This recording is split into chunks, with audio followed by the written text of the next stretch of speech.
just go solo. Just decide you're going to do it and do it. This is Solo Travel Talk.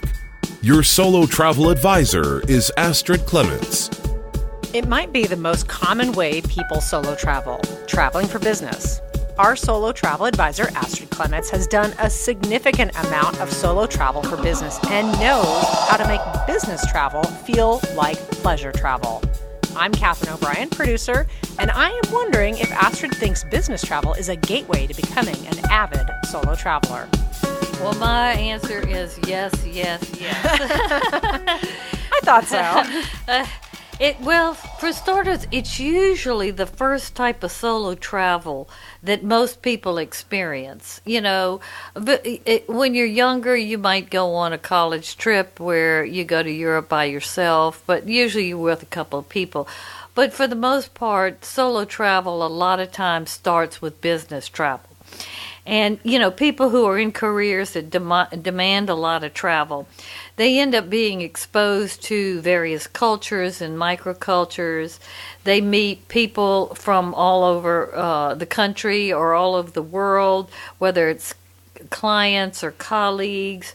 And so they get exposed to just how different people think in different parts of the world. Their horizons are broadened. They learn, I guess you'd say, more about different cultures. They meet new friends. And they also begin to really learn how to cope with being alone. And that's all. These are all elements that you are exposed to when you travel solo. I really do feel like that business travel is one of the gateways, and it really does help women, solo travelers, become what I consider independent and confident to do this kind of travel. And from my own personal experience, I have traveled probably to every major city in the United States, and probably even 2 or 3 times to some of them. And it strictly was facilitated by being a trustee on a bonding finance authority where I live, and we had to go to different conferences, do closings, go to Moody's in New York, different things that dealt with what our particular organization did. And I would have to typically go by myself, or I would be part of the group, but I wasn't traveling with my husband or whatever. And the trip was usually focused on key activities with the business part of it, but I had time to do other things. So these trips really did, I think, going and doing all of this planted some of the seeds and the reasons why I do now enjoy solo travel so much, because I had to do it. I did it, and I didn't want to be bored when I wasn't being around it. And at that time when I first started, I was the only woman on the board and these kinds of things, and there weren't as many solo traveling women now as there was for sure 30 years ago. So I was a little different. You know, I didn't want to go play golf with all these men or do some of the things that they wanted to. So I went off to the museums, or I figured out the different things that I wanted to do or that interest me, and then I, really started to experience these different little microcultures all over the United States. Loved it. Couldn't wait till the next trip. I didn't want to be around those men. So yes, I think it is definitely a very good gateway. What kind of pre-trip planning do you need, or maybe I should even say it, what kind of mindset do you need to have to mix business travel with enjoyable travel? Okay, well, first of all, every business trip is different, and really it depends on the time that you have to spend on the business activities that you're doing. Every destination really is different. And even the hotel that you stay in is different. I mean, if you're going to a big conference, a lot of times they'll be at a resort hotel or a conference hotel. But then other business trips, you might stay in a smaller boutique hotel, or even, more of a mass market business traveler kind of hotel. So, those are different things that, come into play. Weather can be a factor in what you can do during the business hours as well as your leisure time.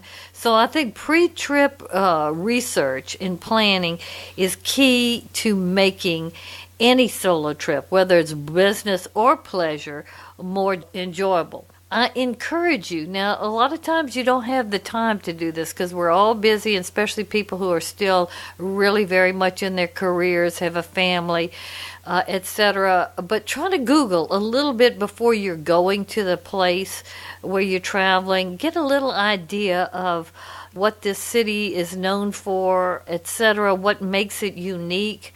And I kind of say a kind of a know before you go about the ethos or the character of the place that you're going to experience.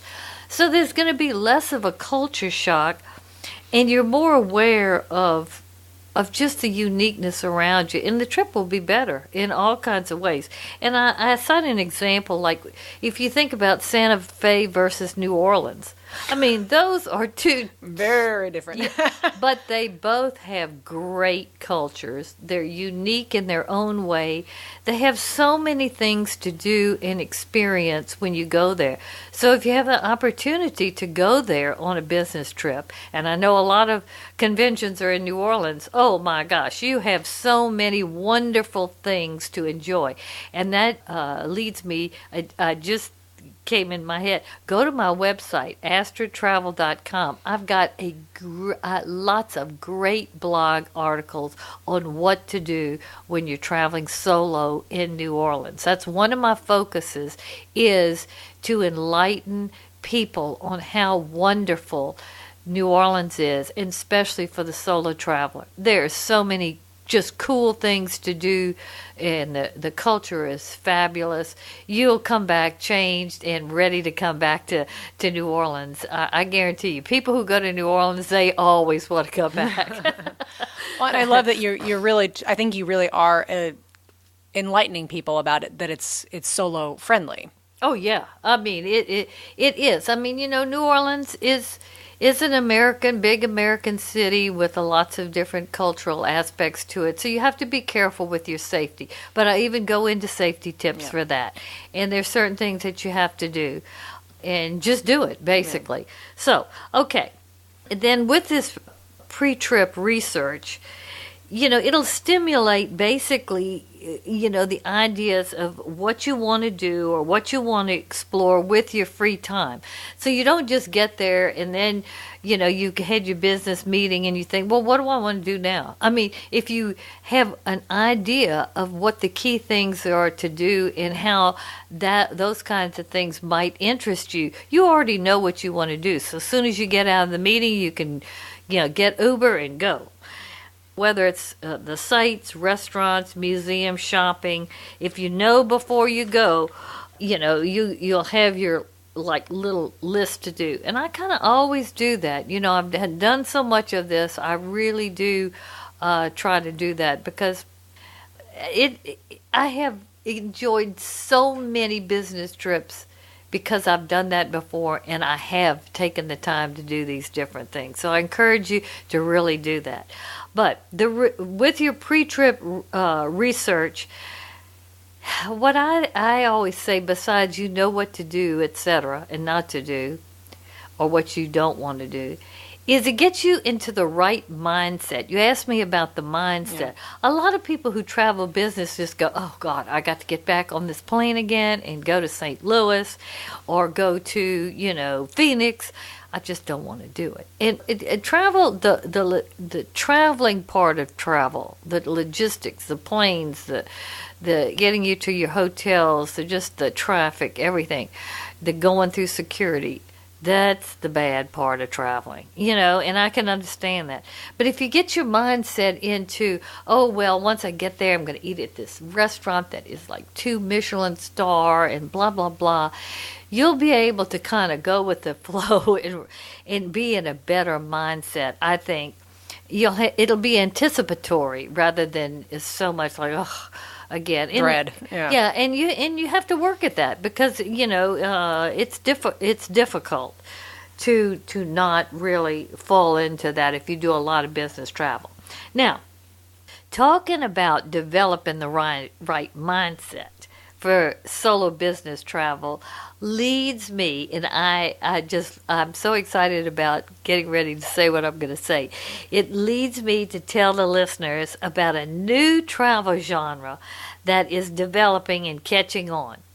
And this genre is called bleisure, which is combining business with leisure trips. And people are really doing this now consciously.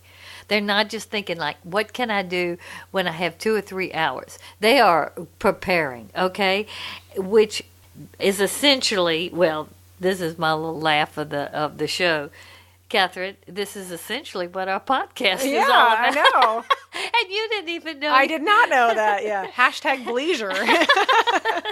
But it is really a growing trend.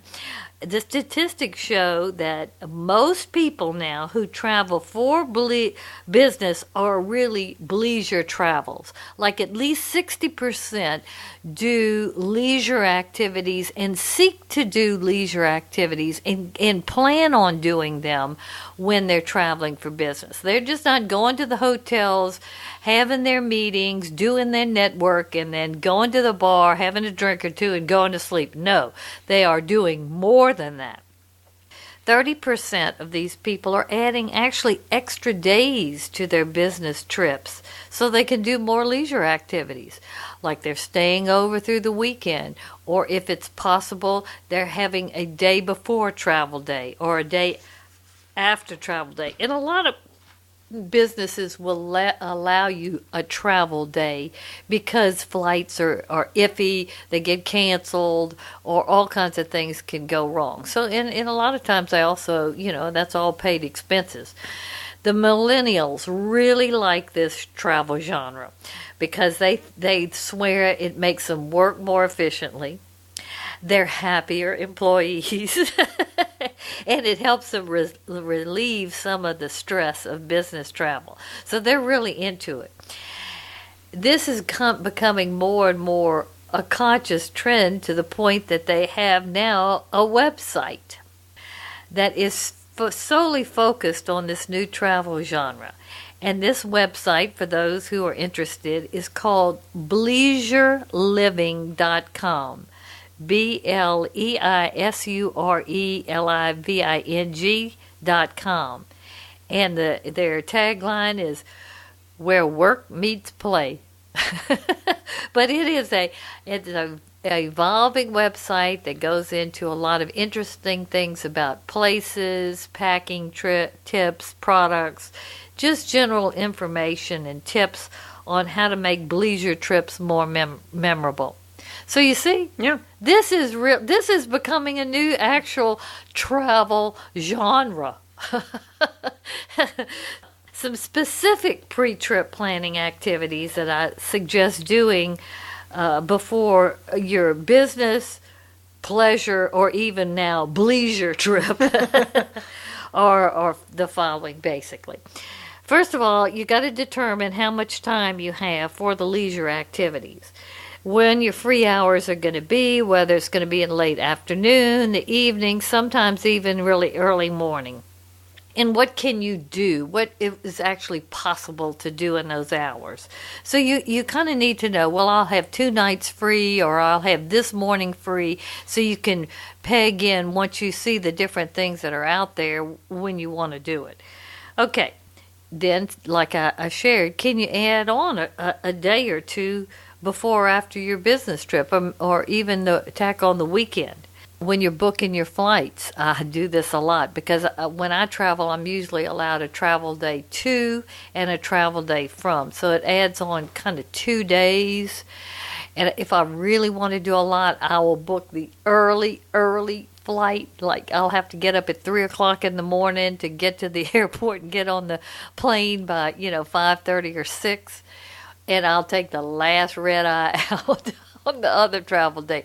So I really give myself a lot of time. So, if you want to do that, and you can do that, it's a little more tiring, know that, but it does give you more time to do those leisure activities.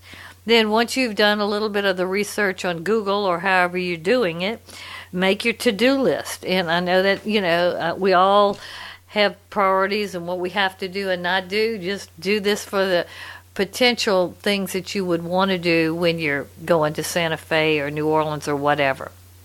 Then, take it one step a little further. Do a little, rough itinerary. The first night I'll have 3 nights, so, I want to take the 1-hour evening city tour, and after that I'm going to go to this nice restaurant for, a light meal or whatever.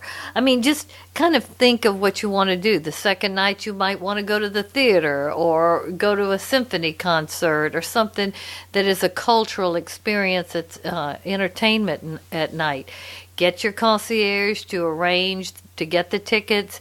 If you can use Uber if you're comfortable with that. Otherwise, ask the concierge if you should take a taxi or if he'll get you transportation to and from.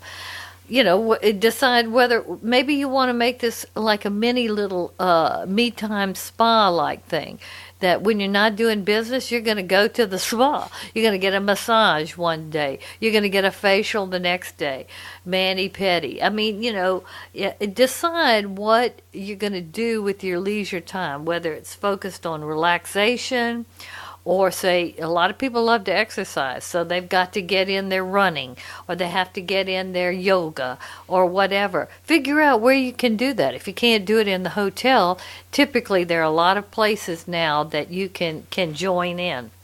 But you got to know where to go or know before you go. Enrichment and enlightenment. If there's some really cool things there, like key museums that you've always wanted to go to, theater, like when I go to New York, I always try to see a Broadway play or a musical. I really do, because every time I go, I just go, they just do this so. I mean, it's just so great. I always love taking the time to do it.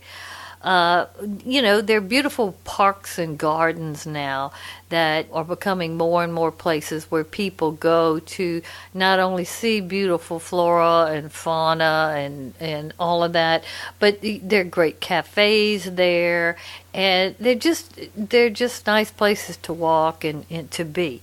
So know if there's anything like that. I know I've done desert garden walks, and I've gone to botanical gardens and lots of different things. And before I go, I always think, is this going to be worth it? Am I going to really like it? Oh, every time I go, I'm so glad I took the time to do that. I really am. Then shopping. I mean, some people love to shop, and I have to confess. Some people.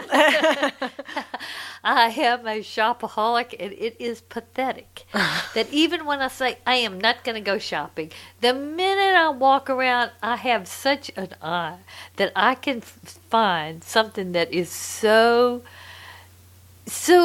eye-catching. And usually it's kind of like, well, it's not that expensive, or it's just right, or somebody kind of makes me a deal or what, and I end up with it. I mean, it's really pitiful. I mean, you can ask my husband. I'm surprised he hasn't divorced me, because I have so much stuff. He has nowhere to be, but I just love it, and I'm not one that just buys like 10 shirts at one time. I have all this different stuff all over, but the shopping all over the United States and really the world can be fabulous, whether you like upmarket designer or outlet shopping. I know every time I used to go to Miami or Fort Lauderdale, I'd rent a car and go to the Sawgrass Mills and hit that outlet mall where all of those upmarket Valentino, Chanel.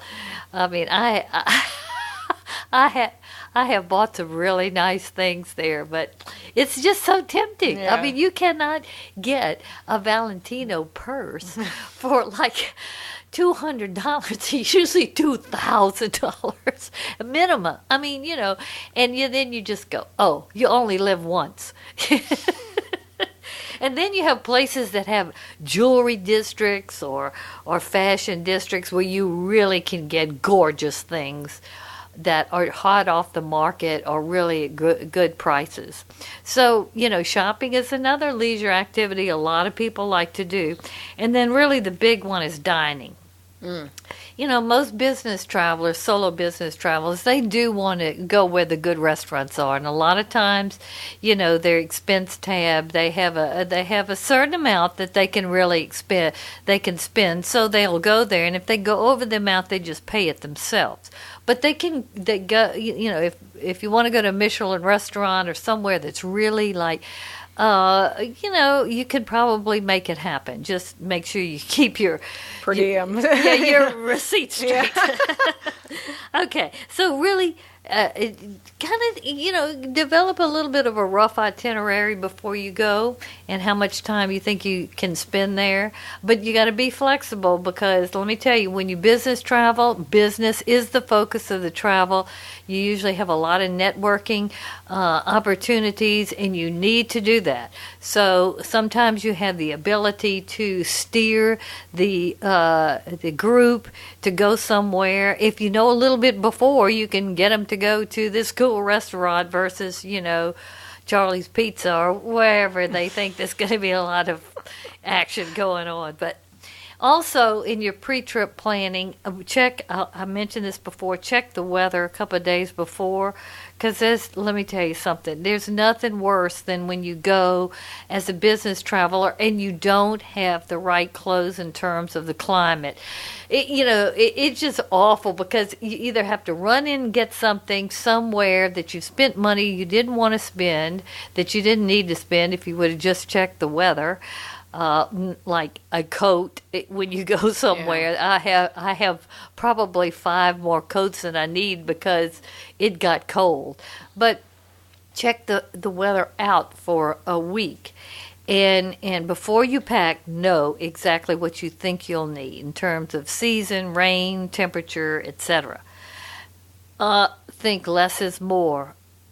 Maximum carry-on and a tote. No more than that. No checking baggage unless you're going to really stay a long time afterwards, because you don't want to do that on a business trip. You want to think lean and mean.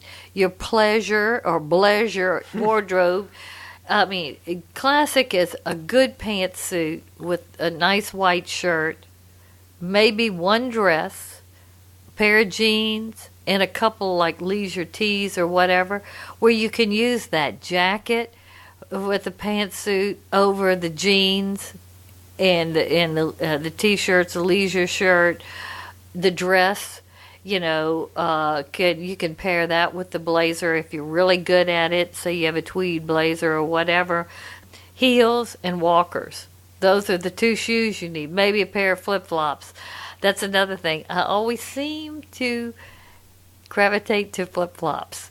You know, I'll have the heels and walkers, but for some reason, something happens, I get a blister, or I didn't bring my Band-Aids or something, and I see, I'll just get some flip-flops. Man, they they have taken me through a lot of the last days of a, big trip. Yeah, they really have.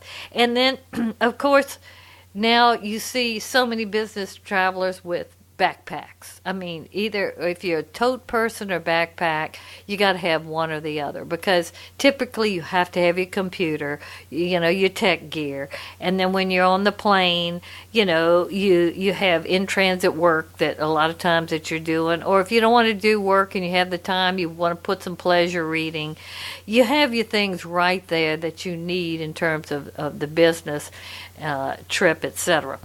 And then last, know how you're going to get from the airport to the hotel, whether it's shuttle, Uber, taxi, or pickup service. I mean, the last thing you want to do is to get into a foreign place and say, do they have a shuttle here?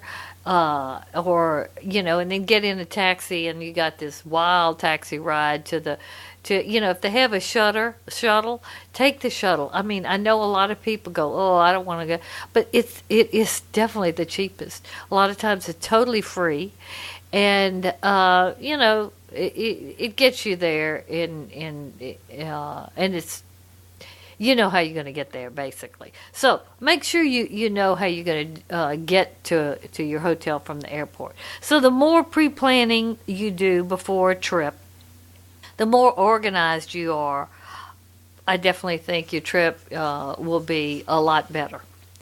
You recently told a great story about experiencing a labyrinth while doing some business travel, I think in San Francisco. Do you have another example of a business trip having plenty of sightseeing? One trip comes to mind. Several years ago, I had to go to a housing conference in Dallas. Now, as a child, I spent some time in Dallas. I had a very, very beautiful aunt who had a really fancy condo in the Turtle Creek area in Dallas. I mean, she lived large. And I always had fond memories of Dallas as a child. Well, when I got older and went back to Dallas a couple of times, I thought, oh gosh, Dallas has really gone down. You know, maybe it was just being around her and her convertible Lincoln Continental with the TV inside. Ooh, and her poodle. Wow. I mean, she was like, she wasn't a movie star, but she just carried on like one in Dallas in those times where, you know, Dallas was big D. But then it you know, after that period, it kind of lost its like charm. You know, I mean, the Dallas Cowboys were still a big thing, and there was still some pretty big money there. Lots of great shopping, but it really didn't have that real like glamour so much for it. So when I heard we were going to Dallas, I thought, oh God, it'll just be another Texas kind of trip. So I really wasn't really super thrilled about it. I knew we'd be staying at the Fairmont downtown, which this is another thing. I mean, downtown had become dangerous and pretty decrepit, and I thought, oh God, at least the hotel will be good. And then if I want to go somewhere out, like I said, I'll take Uber or whatever. So before the trip, I decided I definitely want to go to South Fork. This was one place that I had wanted to go to in the past because I used to watch Dallas on TV, JR, and, you know, all of them just carry on. And I thought I'd love to go see where they really shot this and everything. So I knew I wanted to do that. And then, oh gosh, Highland Park Village is probably one of the best places to go shopping in the United States if you like upmarket designer goods. I mean, this is like everything, and it's small, it's beautiful, the architecture there, everything is like first class. Hermes, Valentino, Chanel, Harry Winston, I mean everything. If you just want to go and look and drool, go to Highland Park Village. So I knew I wanted to go see the latest, most expensive, coolest in things and just whip the air there. And maybe get an ice cream cone, but or get one of their. They have some, you know, they have a couple good restaurants in there, but and then I knew that was an art district downtown, but I didn't know too much about it. But I knew that there was. Well, I knew about the Dallas Museum of Art, so I had a 3.5 days trip that I was just thought it's going to be a ho-hum trip. Well, this trip just turned into just great. Everything, I enjoyed everything about it. I was so shocked. I mean, from the time, I mean, I left very early from New Orleans. And once I got there at around 11 o'clock, I go to the hotel. The hotel is really nice, and I'm thinking, you know, I think I've stayed here before. Something was really jarring my memory. I couldn't really remember it. It was probably with my husband in the late 70s or whatever, but they did a really nice job with the renovation and the updo of it. So I was hungry and decided I was going to go get a light lunch. Went in the restaurant. Oh my God, the fish tacos were to die for. And I read a little bit about the restaurant. It's called the Pyramid Restaurant and Bar. Very highly rated. Especially it's the restaurant in the art district. Ooh. And I didn't realize the hotel is actually right in the art district. So, you know, I thought, God, if I had to eat fish tacos every day, that'd be okay, because they were delicious. So after that, I said, I'm heading to South Fork. So I take this Uber, and it's kind of a trek. It's almost an hour outside of downtown. Yeah, you know, Dallas is spread out. It's big. Yeah. So I get there. The grounds are just beautiful with the fences and everything.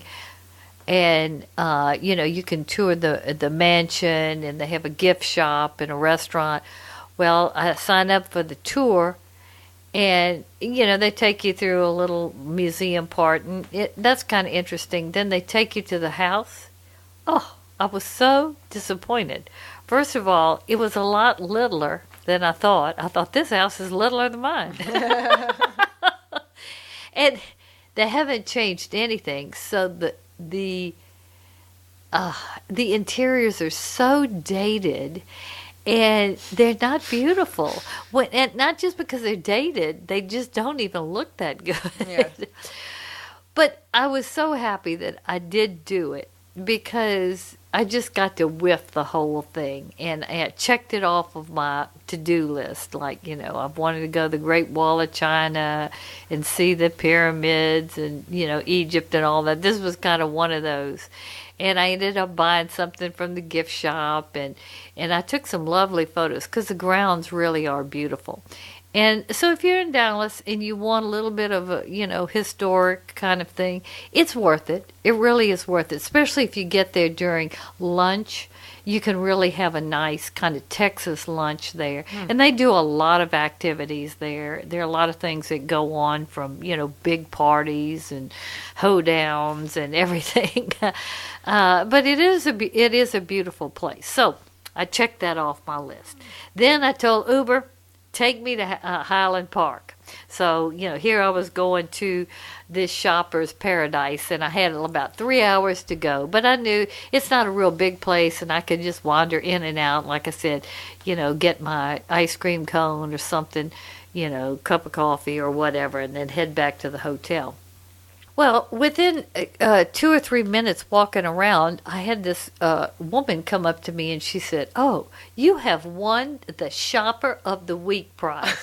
And I said, "What are you talking about?" She said, "We give away a prize once a week to one of our loyal customers who shop here." I said, "Well, I have to admit, I never shop here except when I travel down." She says, "It doesn't matter. You're the winner." So she gives me this goodie bag. Oh, yes, I had beautiful stationery, this fabulous soap, and these gourmet candies. I mean, it was in some kind of gift certificate or whatever. I thought, well, this is definitely my lucky day. Only you, Astrid. I know that's hilarious. I even made her take a picture of me, because I'm a blogger. After she gave me all this, I said, "Well, let me tell you, you're lucky too, because I'm a blogger and I'm going to blog about this." So she said, "I want to tell you another secret." She said, "Tory Burch is in the shopping center, and you probably can still catch her."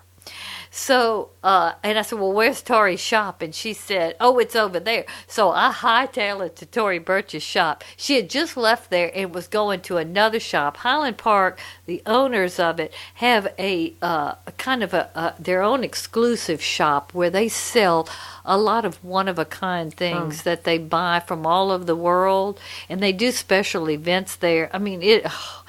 Let me tell you, these things are to die for. They're just, and so when I went, they said, "Oh, she's over in that other shop," and I'm sorry I can't remember the name of it, but it's kind of in the corner in the back. But I went there, and lo and behold, there is Tory Burch, and she's just with her entourage and everything. So I just skillfully I look at her, I said, "Would you take a picture of me?" With me. I said, "I'm a blogger, and I would really, really like." She said, "Of course." She was so nice. So here I was there with Tory Burch. They took a couple of pictures of us and her merchandise and what was going on there. They had like champagne, and I just got into that whole scene there. It was so much fun. So then she was whisked away, and then all the excitement left, so I left. So I decided to keep walking, and I went into Harry Winston and kind of drooled around and looked at all, because in Dallas they get some big jewels in there, so I like to at least look at them. And Chanel and Hermes, they got a if you're into Hermes, in the United States, there are a couple key shops. One of them is in Highland Village in Dallas, Texas. Gorgeous. I mean, they have every Hermes color bracelet, all the scarves, the shoes, the clothes, men, women, perfumes, the jewelry. I mean, it's really nice. But, I was determined I'm not spending any money. I'm not spending any money. I'm not spending any money. That's what I told myself before I left. So I'm walking down, and I see this place called Blue Mercury. I thought, what is Blue Mercury? I'm always curious about when I don't know something, especially in an upmarket place. So I go in there, and I'm talking to the manager. I said, what is this? She said, oh, this is a very high upmarket, like a Sephora. We only have the best of all of these different, skincare and makeup and all this kind of stuff. I said, oh, really? I said, I've never seen one of those. She says, well, we'll have a few in the United States, and, you can buy our things online. And they have a different brands in there. It's not just their brand. And she said, would you like a free facial? I went, oh, well, yes. I've had such good luck so far. Oh, my yes. gosh. So here I get a free facial and a free makeover. So this is one charmed trip. My gosh. Let me Tory Burch, goodie bag. Come on. Yeah. So I did end up buying. I said, okay, well, tell me what the latest and the greatest and all of these beautiful women in Dallas buy from you. She said there is a certain kind of nightly exfoliant that, comes in this little pad-like thing with this acids or these fruit acids or whatever. She said it is the rage. Everybody loves this, and you just whisk it over your face after you wash and cleanse your face, and it is just really good for rejuvenation and everything, blah blah blah. So I said, okay, I'll buy that. So I did buy something. Then I decided, well, I'll just go over to Starbucks and have a cup of coffee and then head back. Well, I go into Starbucks and they serve wine. They serve wine at Starbucks. And I went, what? And she said, the lady at the counter said, well, there are only a couple in the United States, and Highland Park was selected. Oh, it must have been one of the test markets there for that. Okay. So I said, well, pour it. Get the coffee. I'm going to see how good Starbucks wine is. So I get a glass of either Pinot or Sauvignon Blanc, and it was delicious in a big glass, not just one of those kind of little glasses. And I decided to get some not spiced, but it was some kind of flavored popcorn. It's spicy, like Tabasco in it and stuff. I just had the best time in Starbucks, drinking my wine with my spicy popcorn. So then after that, I did finally call Uber and head back. And I went back and I thought, that was like, I couldn't even had a more fun day. I mean, it was just like great. So the next morning I wake up, I go to the, opening, introductory session with the conference and do a couple of breakouts. And then at lunch, I'm walking through the lobby, and I notice across the street, Rolls Royces, Jaguars, all these cars stopping. And I'm thinking, what is going on over there? In Dallas, they live big, and they got some people with a lot of money. So I went outside the hotel, and I asked the bellman, so what is going on over there? Do they have, like, the president? Or who is over there? And he said, oh, no, they're going to have an art fair there. And I think this is their pre-gala, their pre-party gala. And I thought, oh, yeah, okay. So I had a little time. So I walked over there to see if maybe I could buy a ticket or who was invited or how you get in. And the people at the desk, they said, look, you can't come to the pre-gala, but tomorrow we're going to open. And what it is we have some of the best gallery owners in the world, and they have makeshift galleries set up in this building, because this is in the art district, and it's a particular building people can rent out for various things. And it's going to be a wonderful affair. We'll have, likewise, light refreshments, etc. And it's pretty nice thing to go to if you like art. So I thought, tomorrow night after this, I'm going to the exhibition.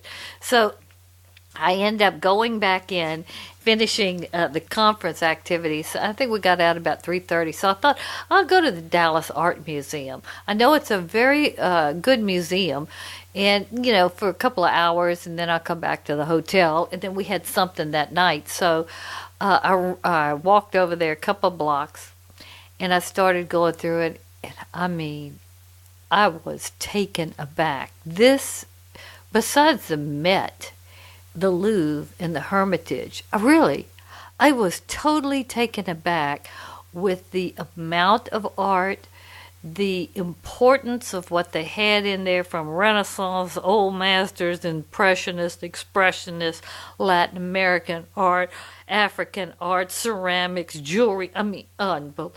I was just completely overwhelmed. Then they had one section where a very wealthy woman from Dallas ended up, she and her husband had bought the villa that Coco Chanel owned in the south of France. And they had lived there. They had acquired a lot of very fine art. And when her husband died, she moved back to Dallas.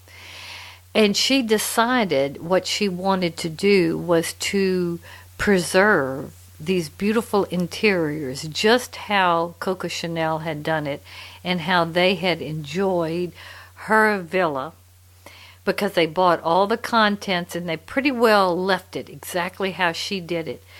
She paid to recreate the inside of that villa and place all of those pieces of furniture, artwork, Coco Chanel's artifacts that they bought. It is, there's a little area on the outside that it was, and I love Coco Chanel. She was one of these iconic women that was just really something else when it comes to fashion and aesthetics. Well, this is such a jewel to be able to go into that. But this is what is in the Dallas Museum of Art. And then at the very end, when it was closing around 6, my feet were killing me. I didn't make it through everything, but I just thought, gosh, that was fabulous. So I ran into the museum shop to see if I could get a magnet. I like to collect magnets and put them on my freezer in my storage room. It's one of the things that I still collect. But so this gift shop was over the top too, in terms of art books and just stuff for your home, toys, jewelry, etc. Well, I saw this really cool scarf it was a print of Pollock's Portrait of a Dream. This scarf is so pretty. And it was like $65 or whatever. I said, that's my souvenir. No magnet. I'm getting this scarf. So I bought that scarf and I wore it that night when we went out. And it was fun that night. We had a networking thing where we went to a Mexican restaurant. I think it was called Miso Maya or something, but mariachi band, mojitos, everybody dancing, Mexican food, fun. It was really fun. Okay, next day I get up and I go to the conference, and then soon as it stops, I head on over at around 3:30 to the art fair, or with all those gallery owners. Oh my God, now that was a she affair. Oh, it was so interesting. They had art owners, collectors, gallery owners from all over the world, different types of art, Cuban art, Latin American art. Most of it was all contemporary, sculpture, art from Europe, just really Asia, all over the world. And I mean, the crowd was just something. And I was talking to different people. I mean, people even say, well, don't I know you? And all the stuff. I was going to say, no, I don't think so. But this is great, And I mean, it was just a wonderful time because, first of all, the crowd was just energized. And they were all, obviously focused on art. And I do love art. So I kind of always do naturally in some kind of way, fit in with these people. But just to see all this new art and what's current and how much it's valuable and what they're paying for it and everything, I mean, that in itself was very educational to me. Thoroughly enjoyed it. I mean, if I wouldn't have taken the time to go across the street to do this, I would have missed this whole wonderful thing. So that's another thing that I did on this boring ho-hum trip that I thought I was going to Dallas. That was a has-been city. That's really what I was thinking. Oh, that Dallas is like, it was kind of, it had its day, Then at the third day, the conference cut off at, I think it was about noon or 1 o'clock. So I ran on over to the Nasher Sculpture Center, which they have Picasso and Rodin. I mean, they have sculpture by all these classical sculpture artists as well as contemporary. This building is gorgeous. The grounds are gorgeous. They have some very huge Calder outdoor pieces of sculpture. The fountains. This building and then the pieces of sculpture in it is just so gorgeous and elegant. It's just so well done. I was so happy I took the time to do that. I mean, it really, I can't describe it. It just made me love art even more and just be committed. Every time that I travel anywhere, take the time to go to one of the museums. You learn so much really just by walking through and seeing it and reading a little bit about it. Not even a deep dive, but you start to begin to connect dots, see different things, etc. Then the last day, I turned in early because, I mean, I had been blowing it. And so the next day, it was my travel day, but I decided to leave later. So I had really the morning till about 1:30, 2 o'clock before I had to head out to the airport. Well, there is every Sunday there are big food trucks that come to this big park in Dallas, and there's entertainment. And it is the cool thing to do.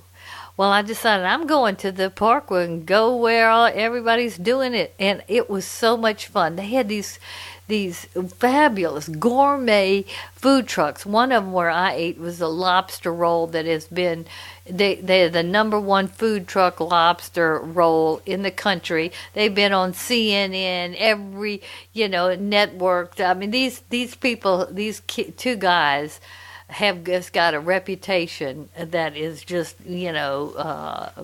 everybody wants to eat one of their, and let me tell you, it was delicious. And I had some kind of limeade, fresh limeade drink. I mean, I just thought, oh God, it can't get any better than this. It was a beautiful day, the music, and I was just people watching, and I thought, Dallas is cool. Oh, I forgot to tell you two other things that I did on day 3 after those two. I did end up going. I had enough time to go to the first Neiman Marcus is downtown.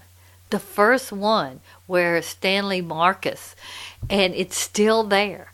Now, it's not the thriving like all the others all over the country, but it has got a lot of soul. I mean, it's still there. And I went all the way to the top floor where the corporate offices, where his office was and everything. There's a lot of nostalgia in there. But also around that, they've got some new boutiques that are around.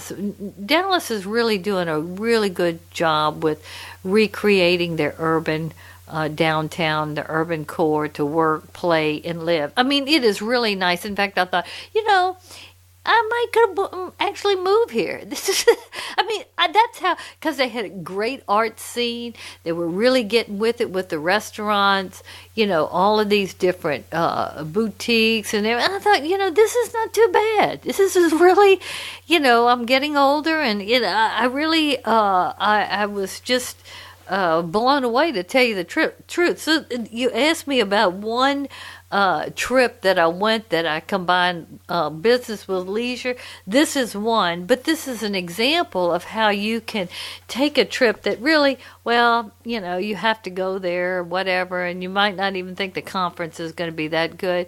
Well, don't, just figure out what are some of the other things to do. And a lot of times, just by getting out and doing things, I mean, certain things happen. You end up meeting somebody else or whatever, So that's one example of one of my trips. It. Yeah. Now, I have got a lot of stories. That's probably, we know. That's probably why now I have my own podcast. Yes, ma'am. Indeed. Okay, so you already warned us that we got to keep our focus on business, because that's why we're traveling. And you always have really good tips for us. What tips do you have for us to keep our focus and make sure the business side of our even if we're leisuring, how do we make sure that our business doesn't suffer? Okay, well, you stole my first point. Oh, sorry. The focus of your trip is business. Don't slight the business side.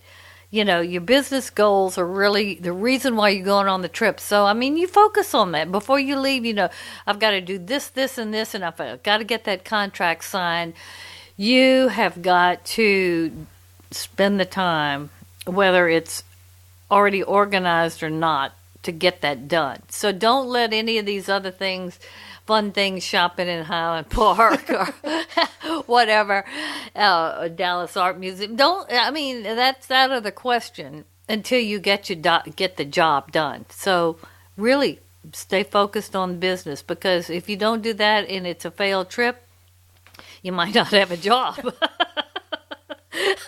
In the end, if you do too much leisure. Okay, so next is don't try to cram too many leisure activities in your free hours. This is a hard one for me, because I like to go. And if things are happening, I'll keep going till they quit. But it's not really smart. I had a conference, so this is not, as intense as getting contracts signed or doing, say, going into court, legal, or anything like that. When it's real serious, maybe you only have like an hour or two to do something fun, and you really shouldn't do anything more. So don't cram too much into it, because really you don't want the business side to suffer in any kind of way. And a lot of times, if you're doing too much, or you don't prioritize one or too many things, you get exhausted. And once you get exhausted, well, then a lot of times things start to fall out, and you let it slide. So another thing is, if you've been traveling a lot and do really feel exhausted, maybe your whole leisure aspect of it is just find a spa, or if there's a spa in the hotel, do some massage, facial, pamper yourself, sleep, veg. That's good too, you're getting most of all of your expenses paid, so take advantage of this me time. Another thing, don't overeat and drink. I'm telling you, this, I know that this is easy to say, or you don't even think about it, but let me tell you, after a couple of business trips on the road and you keep doing it, your eating is always out of sorts, because you're in a different time zone a lot of times. The food is different. You order something you don't like, then you wanted something else to eat in a couple of hours, or you overeat and overdrink one night, and then it piles up, and then I can tell you, it starts to affect every aspect of your trip, in the business part of it and the leisure. So think about it. Try to eat a good breakfast. And me, I love coffee, so I got to find that Starbucks, or a good cup of coffee. Typically a good breakfast. maybe a light lunch, and then a glass of wine and a balanced dinner. Not too much, not too little. Or if you had a heavy lunch, I mean, maybe just a glass of wine and a snack, or it's something, tea and a salad at night. Try not to overeat when you travel or drink. Try to actually pull back. You'll feel much better, I'm telling you, than even eating as much as you normally do. And a lot of times when people travel, they just want to eat, because that is a lot of things that people do. Okay, so be mindful of that. If you can add a day or two on your trip, if there's lots of things that you want to do, yeah, you have to pre-plan that. You have to do that. And most employers, they don't care about that. If, you either have vacation days, or you could make it happen by making up, your hours or whatever, and, just have them do the tickets accordingly. So, sometimes you just need a couple of days to just, like I said, veg out. Not even do anything. Just hang at the spa, or go to a spa, or just walk around. Just really kind of do nothing, but just detach for just a couple of days. This is a very good, cost-effective way to do it if, you can tack on a couple of days. Practice good time management. I mean, I know this sounds kind of elementary, but really, when you are traveling, there's so many things that can go wrong, or things that you can't anticipate because you don't live there. How long will it really take you to go to the airport? I mean, I recently was in Dublin, and I almost missed my flight because I thought, well, it cannot take more than 2 hours to get there. Well, it took me 3.5 hours. I mean, I ran to the desk, pleaded with the woman, can't you get my suitcase on? I need you to check it all the way to New Orleans. I mean, it was like, I made it, but I made it by the grace of God. I really did.